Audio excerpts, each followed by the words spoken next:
Hey Talvians, welcome to another video. Okay, I just wanted to go over the Beachbody first week for those who are interested.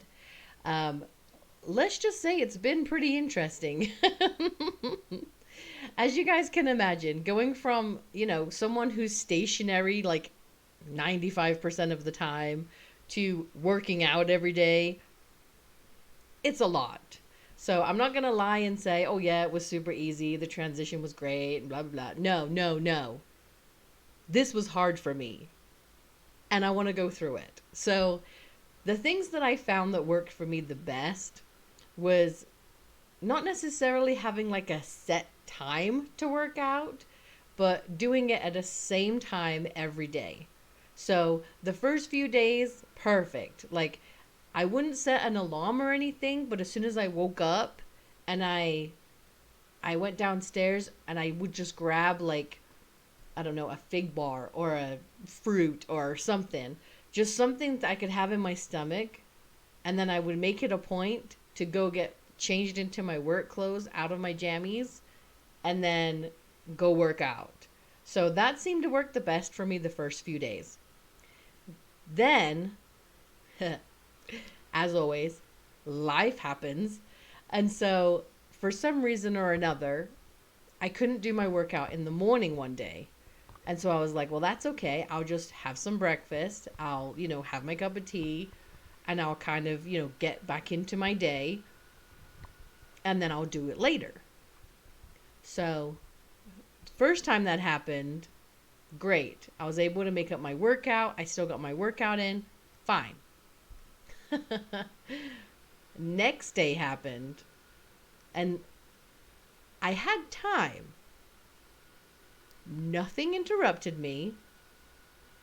But I noticed instantly when I woke up that morning that my condition, interstitial cystitis, for those who don't know, started was irritated. And I know it was probably, going from no activity to activity. And it's a lot of bending and twisting. And since my condition is a bladder condition, it's right there at the front. So when you're doing twisting and it gets affected. So I knew as soon as I woke up, it was going to be a rough day. It wasn't like super painful. It wasn't, to the point where I couldn't walk. I mean, I know it sounds weird, but I get to the point where I waddle. It's a thing. But I wasn't to that level. It was just aching, and I could tell it was going to get to me. But I was like, you know what? It's fine. I'll rest. Excuse number one. I'll take it easy for a bit. Excuse number two. I'll have some breakfast. I'll have my cup of tea. I'll get some other stuff in the house done. So by the time it already got to like lunchtime, looking back on it now, I can already think of like 10 excuses I came up with to put my workout off. And it got to like afternoon time and then the kids were hungry, so I was hungry, and so I'm like, okay, let's get takeout because I'm aching and I'm more excuses, excuse. So as the day progressed, I was putting it off, and I was thinking of all these excuses, and then because of my condition and all the negativity and the excuses, my depression started coming forward, and as soon as that happens, my emotional eating side comes out, and my brain went, you need cake. So did I have cake? Of course I had cake. It's me. I'm a sugar addict. Welcome. Hi, how are you? So I had cake. And of course, at that point, my brain uses this as the epitome of all excuses. Like, well, you've had cake now. You can't do your workout. You can't do this program. You can't do it because you've already failed. Nope, wrong, incorrect. Take that back, brain. So, yeah, I had cake. And I was letting my depression eat at me and eat at me and come up with all these excuses like, you ate cake, you had takeout, you've put it off all day, there's no point doing it now, it's too late.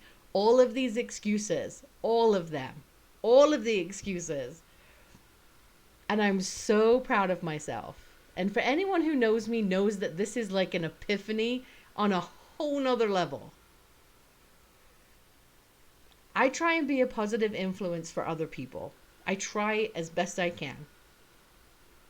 I am part of an amazing Beachbody group on Facebook, and my negative voice in my head was trying to use it against me.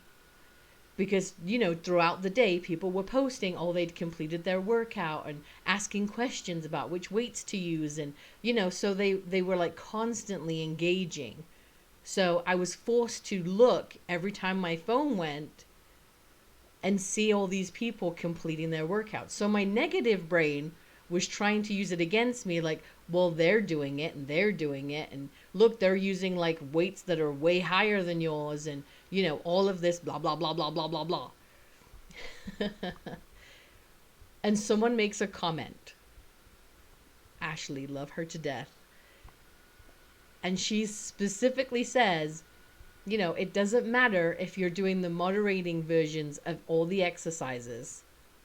The point is that you're still doing the workout and you're still showing up.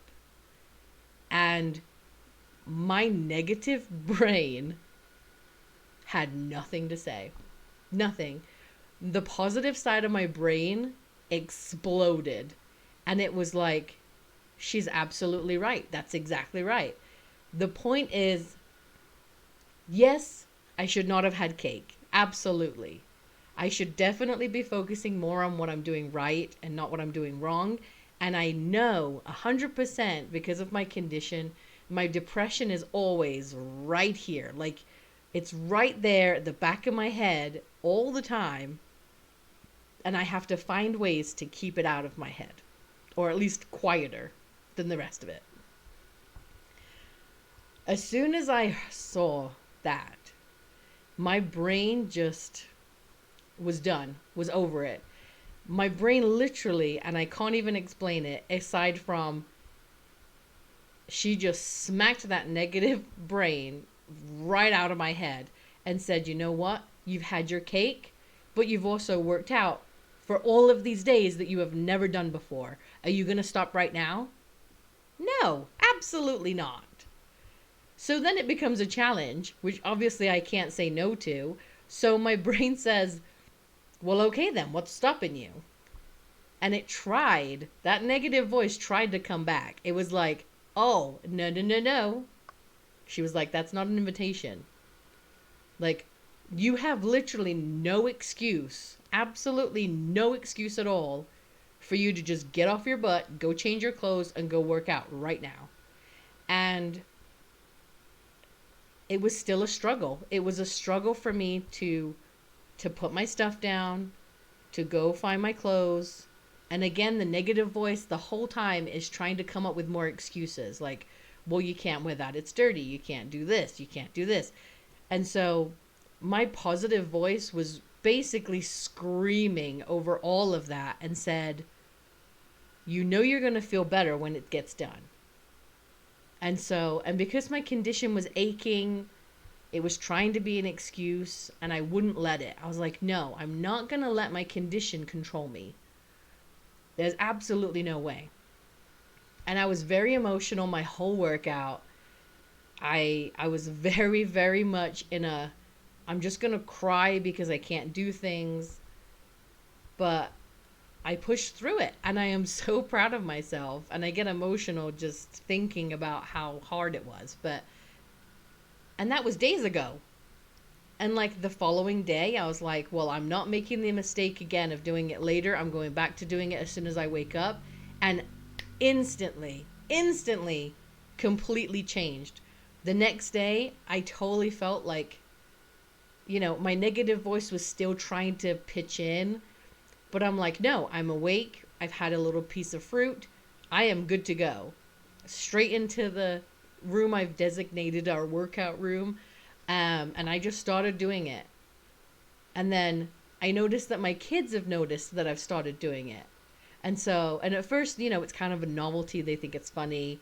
And then the next day they're like, oh, I want to try that, try and lift some weights, So they've gotten to the point where they're not trying to lift the weights now, but they're not making fun of me for trying everything.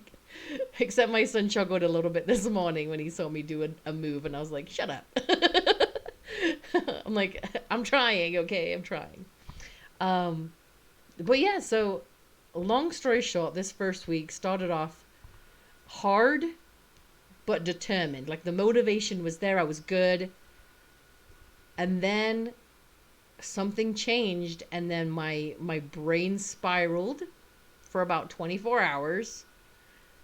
But I'm so proud of myself. I was able to pull myself back out of it and be like, no, this is something, I'm in it to win it. So I would rather try any workout and say I've been able to work out consecutively and not say the words that I failed. I always say, always keep fighting, and I want that to be a thing where I always keep fighting, and I hold on to that thought. I'm going to get all emotional, and I'm going to try and end the video here because I'm getting crazy. But then, yeah, towards the end of the week, after I got over that hump, now I'm very proud of myself. I busted out the workouts.